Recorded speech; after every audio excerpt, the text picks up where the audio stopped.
Lecture 2, Alternatives to Dualism, Materialism and its Discontents.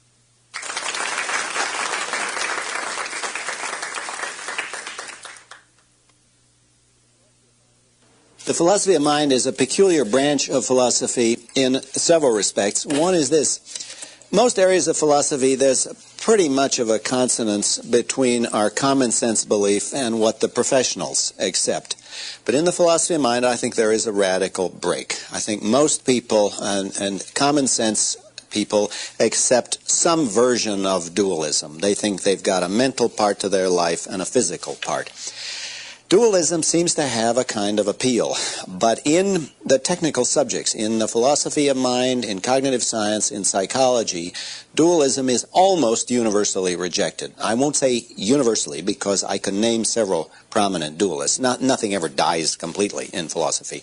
But there is a break here between the appeal of dualism, the kind of common sense appeal, and its rejection by the professionals.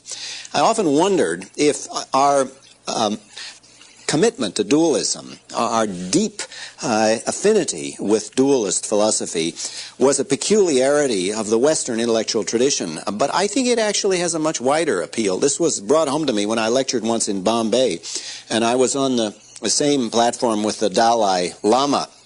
I don't often lecture in the presence of religious figures, but I was struck by the fact that he gave a lecture which was almost straight Descartes. He said, each of us is a mind and a body. He didn't have the stuff about the pineal gland and so on. It wasn't like that, but it was very much in the spirit of Cartesianism. And another thing I'm struck by is how much of our contemporary debates are conditioned by the Cartesian vocabulary. So the vocabulary of mind and body, matter and spirit, materialism and spiritualism, all of those are familiar to us today, and they were familiar in Descartes' time.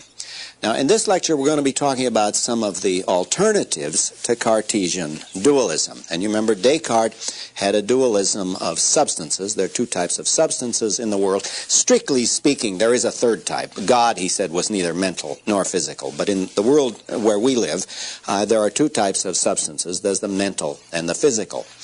Now, one way to try to get out of some of Descartes' problems is to adopt not substance dualism, but property dualism. And that is a view that still survives. The idea that there aren't two different kinds of metaphysical entities in the universe, but there are at least two different kinds of properties. There are mental properties and physical properties.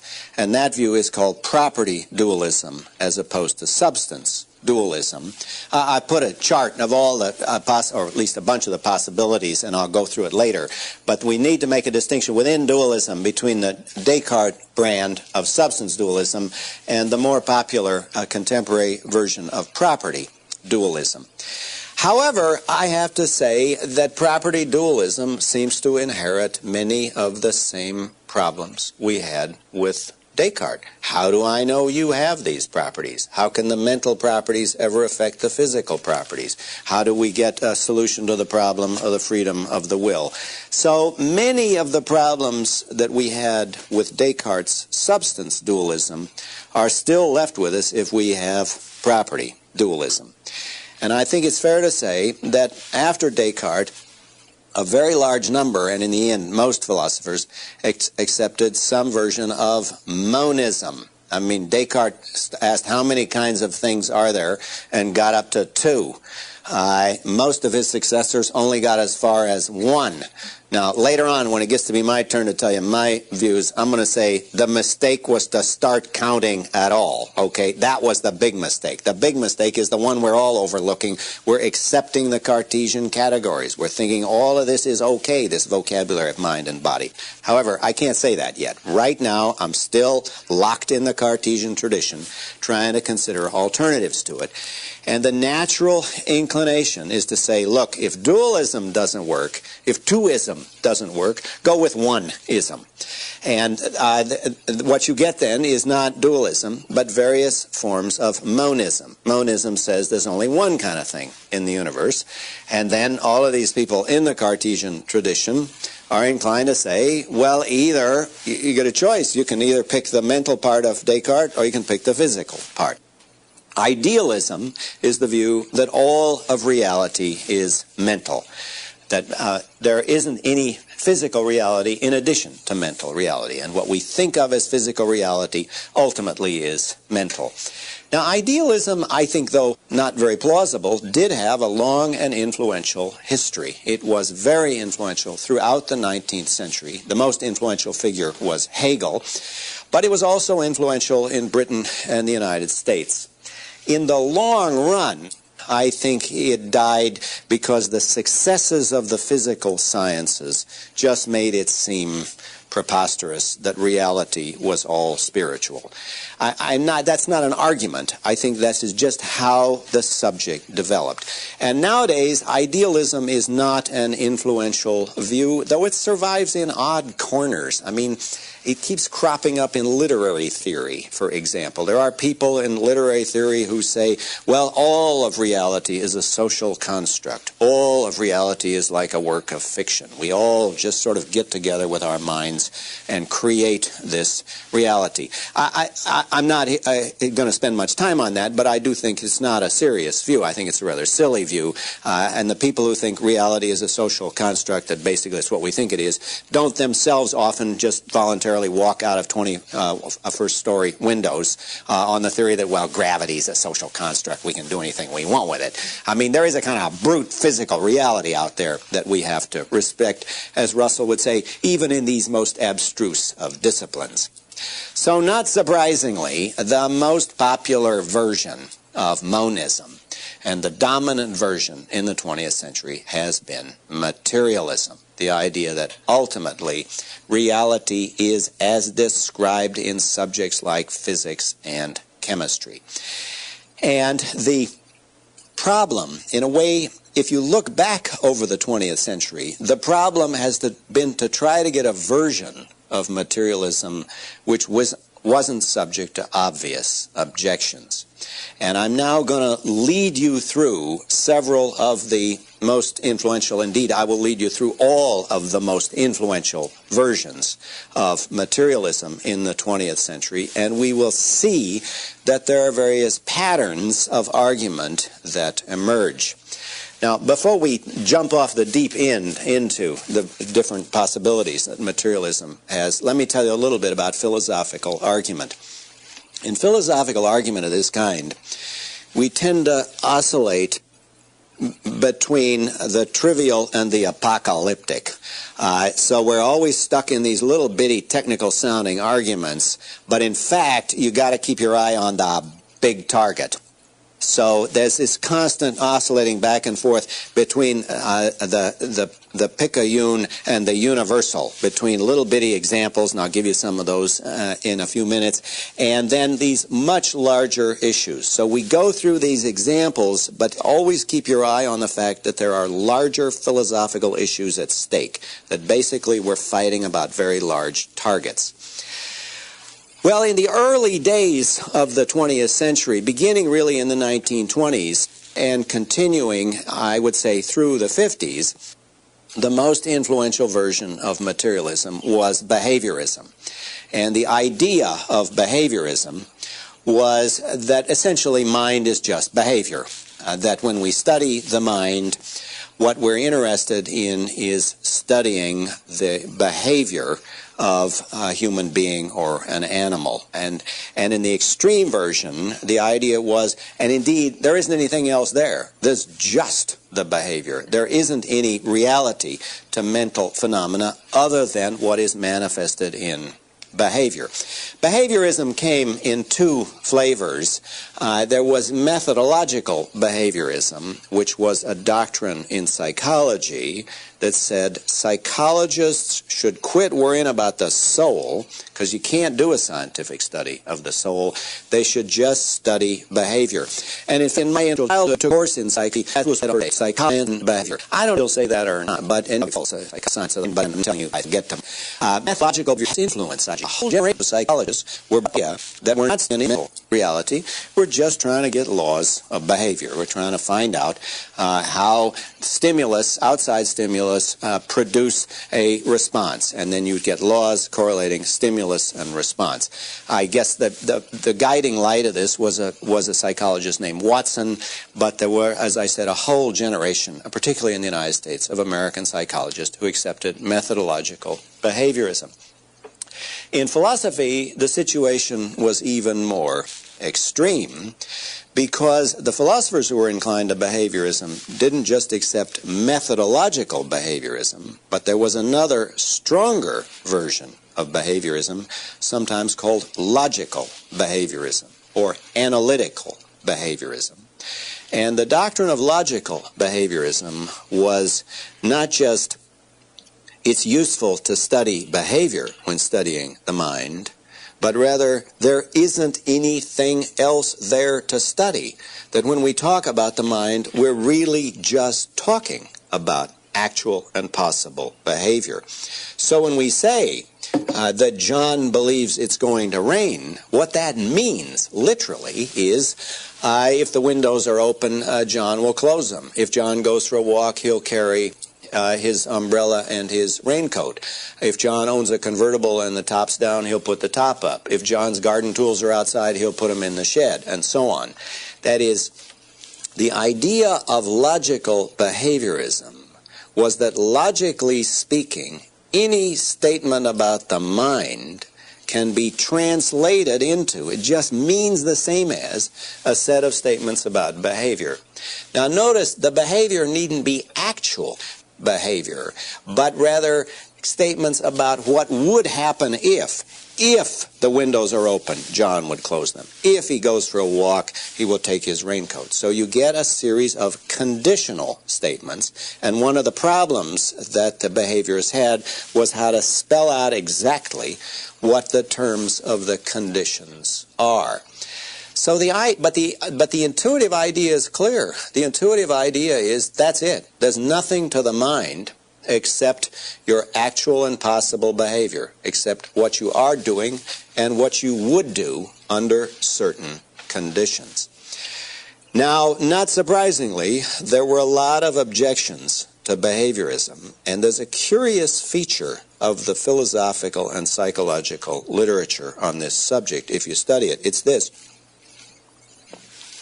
If you look at what people actually debated, they often debated fairly technical issues. What is the nature of the conditionals? And how do we spell out the antecedent of the conditional, the if clause? If so-and-so, then such and such behavior would result.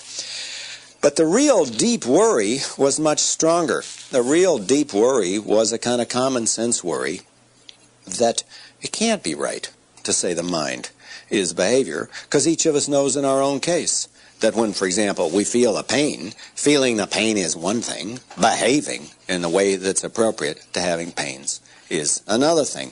And indeed, that objection to behaviorism was put in the 1920s. In the early days, it was put by Ogden and Richards, by I.A. Richards and C.K. Ogden, when they said, look, to believe in behaviorism is in effect to feign anesthesia. It's to pretend you've been anesthetized, because we all know in our own case there's got to be a difference between our actually having a feeling and our behaving as if we had a feeling. Now, that's the gut feel objection to behaviorism, and when I was a kid, that was always seemed to me that was the deep objection. But let me tell you about some of the technical objections, because they pave the way for our contemporary view that the mind is really a computer program. Here are some of the technical objections. First of all, the behaviorist seems to leave out an important feature about the relation of mind to behavior. We want to be able to say that our mental states cause our behavior. So it's because I'm in pain that I cry out, take aspirin, go to the doctor, rub the sore spot, and whatever.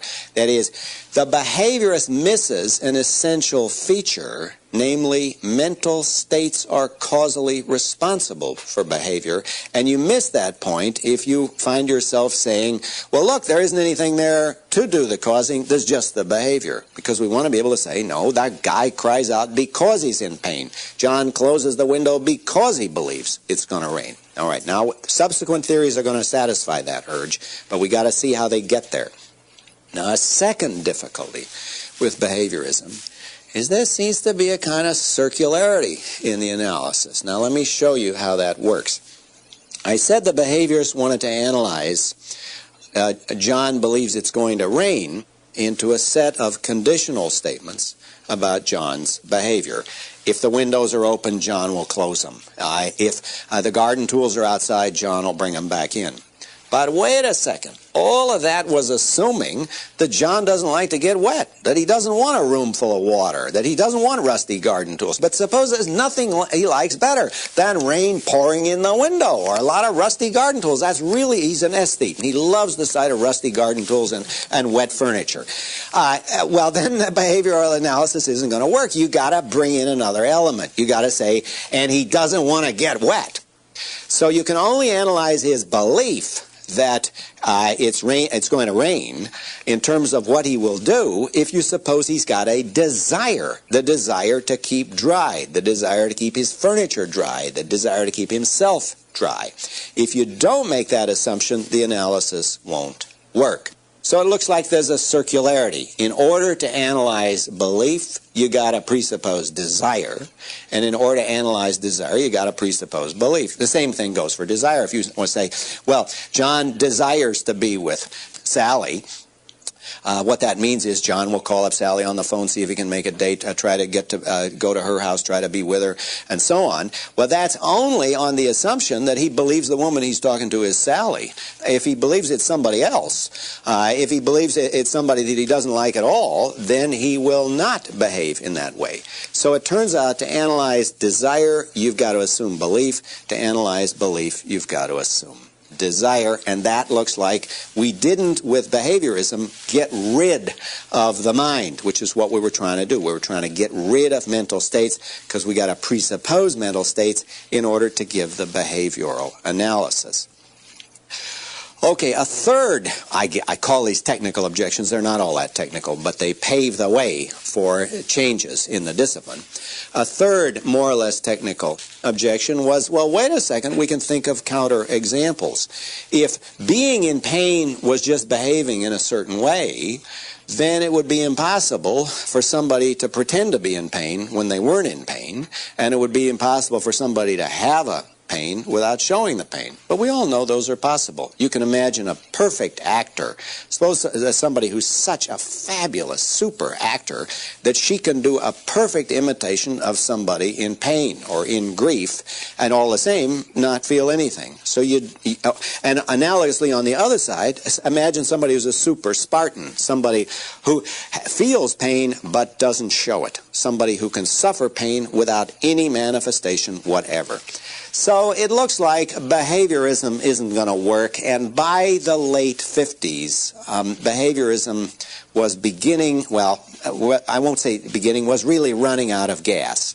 Now, let me tell you some of the names of the leading behaviorists. Gilbert Ryle, who was a professor of mine at Oxford, wrote a book called The Concept of Mind, which was perhaps the single most famous book. But behaviorism was also common to the logical positivist movement, which was originally centered in Vienna, and then after the war was very influential in both the United States and Britain. And I guess Carl Gustav Hempel, or Peter Hempel of Princeton, was perhaps the best-known behaviorist on this particular, from that particular movement. So there were plenty of influential behaviorists. But behaviorism began to be replaced in the 50s by a doctrine called physicalism, or sometimes called the identity theory. And the idea of physicalism, I'll just call that the identity theory, is that we should think not of the mind as behavior, but really the mind just is the brain. The logical behaviorist said that there is a logically necessary relation between behavior and mental phenomena, so that to have the mental phenomena and to engage in the behavior are logically the same thing. Now, the physicalist identity theorists said, no, it isn't a matter of logic, it's just that's how the world turned out. Descartes might have been right. It might have been that there were two kinds of things in the world, but it didn't turn out that way. The way that it in fact happened is that it turns out that all of our mental states and processes are brain states and processes. Every mental state is a brain state. Every mental process is a brain process. So, for example, the example they like to give, feeling pain is just having your C fibers stimulated. C fibers are a type of axon. Hey, by the way, that's terrible neurobiology. I mean, but forgive them, innocent people. They didn't know anything about the brain. It couldn't possibly be the case that these long axons are the locus of pains. But anyway, we'll pretend. We're doing fantasy neurobiology here for a minute. They said C fiber stimulation and pain are identical. And that was just a fact that we discover about the world. It's not a matter of logic. It might have been that Descartes might have been right. There might have been these souls floating around. There just aren't any in fact. In fact, if you open up the skull, there's just a brain in there. And what we think of as mental states are just brain states. Now, there was some nice technical arguments then about, well, what about this nature, this identity relation between the mental state and the brain state? And somebody noticed that it does seem implausible to suppose that every type of mental state has to be identical with a certain type of brain state. So I believe Denver's the capital of Colorado, and you believe Denver's the capital of Colorado. Must there be exactly the same thing in our brain in order to have that belief? Maybe it's different. Maybe what's going on in your brain is different from what goes on in my brain, even though we both believe that Denver's the capital of Colorado. So in order to get over that difficulty, a difficulty that Ned Block labeled neuronal chauvinism, the idea that somehow or other only people with neurons and only people with certain kinds of neurons can have mental states. Block pointed out we need to be able to account for the fact that we might build a machine that was in pain. We might someday make an artificial brain that could feel pain, and we wouldn't use neurons at all.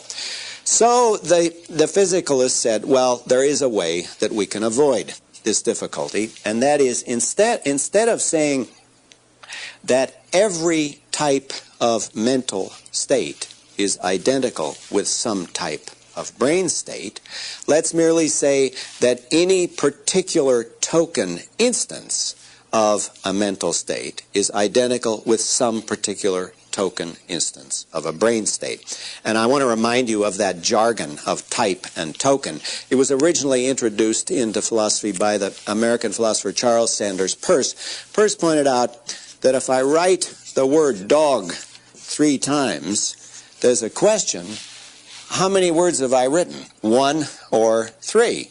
Well, I've written one type of word, because there's only one type word, dog, but I've written 3 token instances of that word. Types are abstract entities. Tokens are concrete particulars.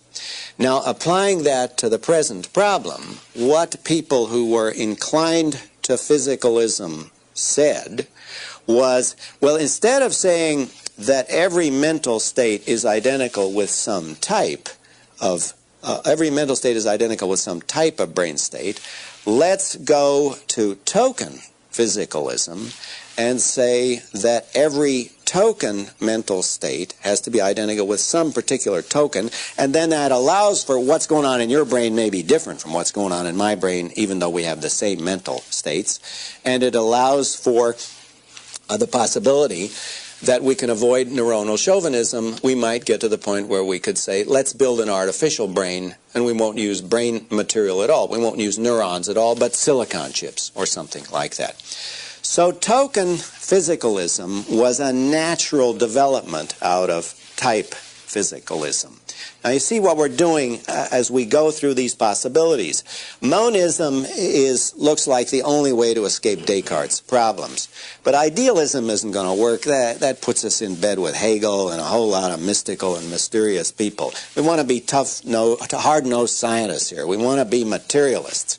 Okay, well, behaviorism was tried and failed, so we went to the identity theory. Instead of saying mind is logically the same as behavior, we say it just happens. The world turned out that way, that mental states are identical with physical states. It would be elegant if every mental state was identical with some type of physical state, but that's too implausible. The world isn't that elegant. It's going to be messier.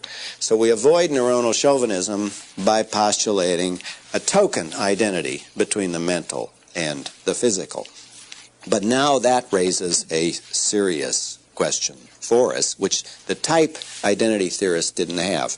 And that question is, if my belief that Denver is the capital of Colorado is identical with one token, let's say, I suppose, in my left frontal cortex, in my brain, and your belief that Denver's the capital of Colorado is identical with something in your right, in the other side for you, the opposite cortex from my cortex.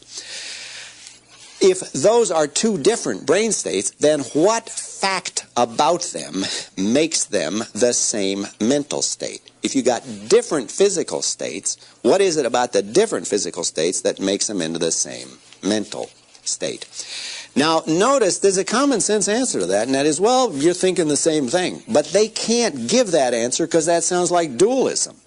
You see, we're all along presupposing there's nothing going on in there except physical phenomena. We can't have property dualism or substance dualism. So the common sense answer, well, all of my mental states are realized somehow or other in my brain, that's not an answer they can give unless they can give a complete description of the mental in terms of the physical.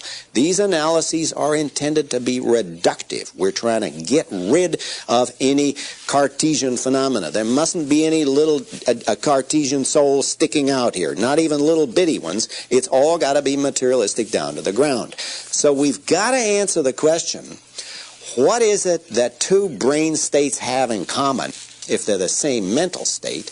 And we've got to answer that question without making reference to any mental entities. It's got to be analyzed in terms of physical phenomena. Well, a beautiful device was invented called functionalism. And functionalism is the natural growth out of token identity theory.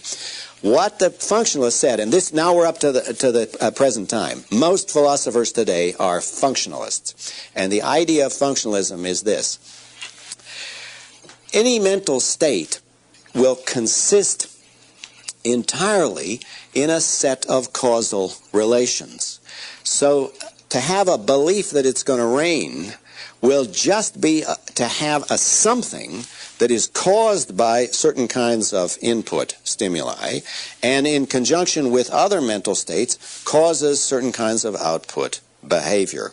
So let's go through it. If you take a bunch of sentences about belief, John sees dark clouds. John believes it's going to rain. John takes his umbrella because John wants to stay dry.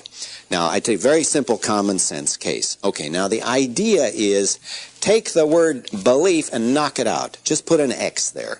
Then a belief is anything that stands in those causal relations. It's anything that can be caused by the perception that it's going to rain, and together with a desire to keep dry will cause you to do such thing as wearing your raincoat and carrying your umbrella. So you get a complete analysis of mental states in terms of causal relations between input stimuli coming in, other mental states, and output behavior. I want everybody to understand this because it is the leading step on the way to the computational theory of the mind. The theory that the mind is a computer has this as its essential idea, that the mind is to be thought of causally as a device that mediates input stimuli and output behavior. Now notice how all those problems with behaviorism, they just pass away here. That is, behaviorism we objected to by saying that it couldn't account for the causal relations. Well, we got those now. I mean, that's the essence of the mind, is the causal relations. And that circularity worry we had with behaviorism, that in order to analyze belief, you got to presuppose desire. In order to analyze desire, you got to presuppose belief. Functionalists are just as happy as clams with that idea, because it's all going to come out in the wash. We're going to analyze everything all at once as a whole set of causal relations. All of the mental states will be analyzed as X's and Y's standing in certain causal relations to input stimuli to each other and to output behavior. Well, I said everything is going to come out just fine, but there is a problem here. The common sense objection to functionalism. And there were a lot of philosophers who didn't buy any of this story, and I want to tell you about some of the arguments they advanced, because some of these arguments I think are actually right. The most famous argument, again, was a kind of common sense argument. Now notice how we've been oscillating between the technical objections and the common sense objections. But the most powerful argument, I think, was a common sense argument, and it was put forward by the philosopher at NYU, Tom Nagel, in a famous article called What is it like to be a bat? And Nagel gave the following example. He said, look, you might have a perfect knowledge of some organism. You might have a perfect knowledge of bat physiology, but there'd be something left out, namely, what's it feel like? You see, think of bats. Bats hang upside down all day long. Now, what does that feel like, to hang upside down all day long? And then when night comes, they fly around navigating by a sonar, by bouncing. They navigate not by seeing anything, but by bouncing sonar, bouncing sound waves off of objects and then detecting the presence of the object from the sound waves. Well, you might have a perfect bat physiology. You might know everything there was to know about the bat's input stimulus and about the physiology and about the output behavior. You might have everything a materialist could want, but something gets left out. What's it like? And that looks like that's the essence of the mental. And to add insult to injury here, some philosophers have introduced a piece of jargon for this what's it like or what does it feel like. They call these things qualia.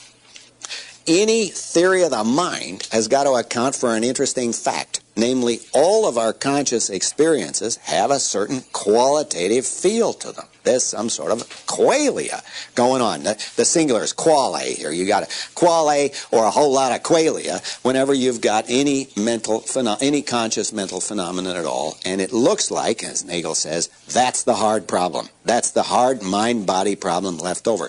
Now notice we're right back with Descartes here, because that Descartes would have understood all of that. He said, that's right. Consciousness is the essence of the mind, and you don't get rid of consciousness with any kind of physical analysis, because you're going to have the qualia left over. You're going to have the what's it like or what does it feel like left over. And this problem, the what's it like problem, is the problem that's left over after any functional analysis.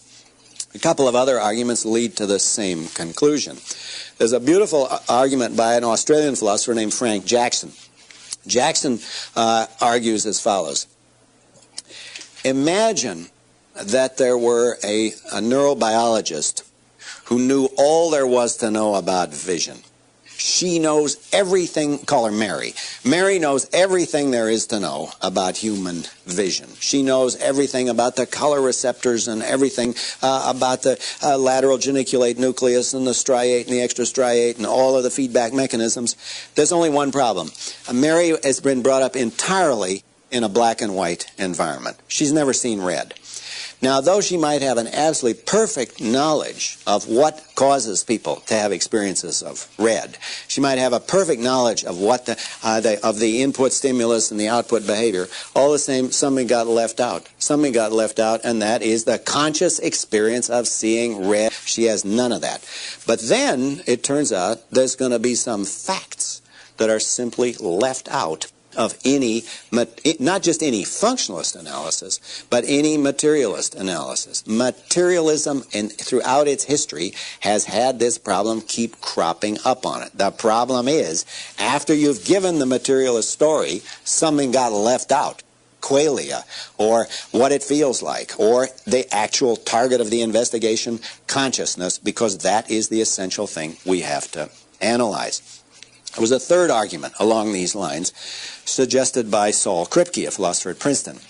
Kripke said, look, if you're talking about identity, and if you identify the terms of the identity relation in terms of their essential features, in a way that you might identify that guy as Bill and that guy as Mr. Clinton, well, and you say Bill is Mr. Clinton, the President of the United States, then if you've identified one and the same guy, then the identity relation has to be necessary. There's no way Clinton might be some other guy. That is, if he's Clinton, he's necessarily Clinton. Now, similarly, Kripke argued, if C fiber stimulations were identical with pains, they'd have to be necessarily pains. You couldn't imagine a situation in which C fiber stimulations weren't identical with pains. But nothing's easier. You can easily imagine a situation in which people have C fiber stimulations but don't have pains, and a situation in which they have pains but don't have C fiber stimulations. So it can't be the case that conscious states are identical with brain states.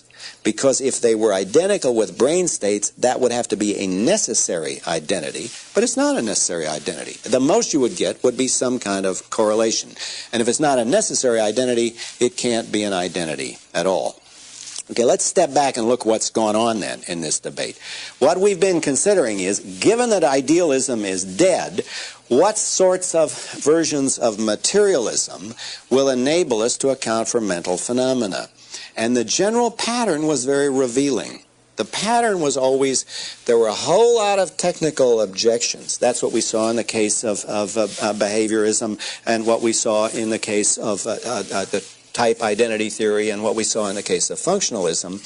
But in fact, the underlying objection was much deeper, and that is, something gets left out. In every one of these cases, we leave out the essential feature of the mind, and that is put in various ways by describing it as qualia, or what it's like, or what it feels like, and I like to put it, just left out consciousness. Okay, but now let's move on. I mean, people were aware of these difficulties, and this debate goes on. As we sit here, there are articles being written right now answering Tom Nagel, and books being written answering Frank Jackson or Saul Kripke. But at this point, there occurred a wonderful development that people thought was the greatest breakthrough in the history of the subject. Now, let me set the stage for that development. I said functionalism defines mental states in terms of their causal relations. But now the natural inclination is to say, yeah, well, tell us more. What's the mechanism? What is the nature of the mechanism by which the input stimuli produces the output behavior? Now, some people said, look, don't worry about it. That's for science to figure out, and it may take another 100 years. Just think of the brain as a kind of a black box. And it doesn't matter how it works. Maybe it works with some other kinds of machinery, will do just as well. What we're interested in is the philosophical analysis of the mind in terms of input stimuli, internal causal relations, and output behavior. Those guys, not surprisingly, were called black box functionalists. But that's unsatisfying. What we want to know is, how does it work? What's the nature of the mechanism? And at this point in our intellectual history, in our very lifetimes, occurred a confluence of several major intellectual movements that gave people what they thought of as the greatest breakthrough in 2,000 years. It created an entirely new discipline, which is going on since then. The new discipline is called cognitive science, and the confluence consisted of these elements. You had this development in philosophy of materialism through behaviorism, the identity theory, and functionalism. And at the same time, you had the burgeoning new subject of computer science, and in particular, the branch of computer science that is called artificial intelligence. The aim to create artificially in computing machinery behavior which, if it were engaged in by human beings, we would recognize as intelligent behavior. So we have these two strands. On the one hand, we've got the philosophy of mind with these materialist philosophers trying to solve the philosophical problems, and there's a wonderful technological device suddenly available to them, the modern digital computer, and a whole discipline of people trying to program computers so their behavior can be as intelligent as the behavior of human beings. And they were brought together by a third element of this confluence, the developments in cognitive psychology that had now gone beyond behaviorism and were trying to find the actual mechanisms by which the input stimulus was converted into the intelligent output behavior. So these three disciplines, psychology, artificial intelligence as a branch of computer science, and philosophy, suddenly joined together. And I hardly need to tell you there was a bandwagon effect. We had a whole lot of linguists, anthropologists, sociologists, and people in other disciplines as well. I mean, interdisciplinary is one of the great buzzwords of the 20th century, and cognitive science is nothing if not interdisciplinary. So sometime in the late 70s and early 80s, all of this came together into a brand new discipline of cognitive science, which had the two great merits which any new discipline must have. It must seem exciting to the young, and it must be well funded. There was a lot of money in those days for precisely this kind of research.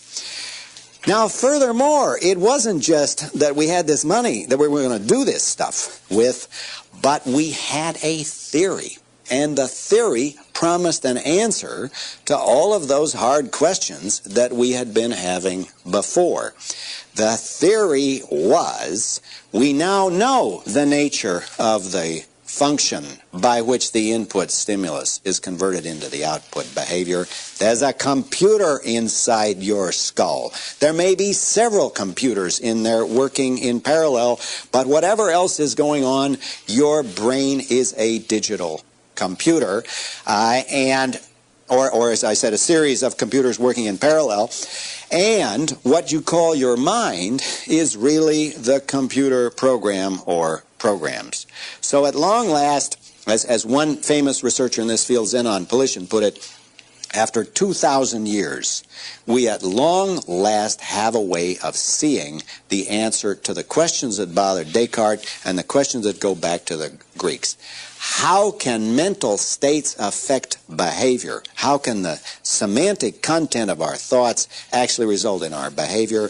We know the answer. The answer is that they do it in exactly the same way that the abstract symbols of the computer program produce the behavior of the computer. And the secret is implementation. You implement the computer program in an actual hardware. Your abstract mind is implemented in the hardware of your brain. And as I summarize this by saying, on the strong AI view, on the strong artificial intelligence view, the mind is to the brain as the program is to the hardware. Now remember, I distinguish strong AI from weak AI. Weak AI says you can use the computer to study the mind as you can use it to study anything. But the strong AI view is much more exciting. The strong AI view says the most exciting thing that you could say to anybody, and that is, you can create a mind. By sitting at your computer console and designing the right programs, you will be literally creating minds. I debated somebody about this in London, and this was his final claim. We are creating minds. It is a very exciting project. Unfortunately, it is totally mistaken for reasons I hope to explain in the next lecture.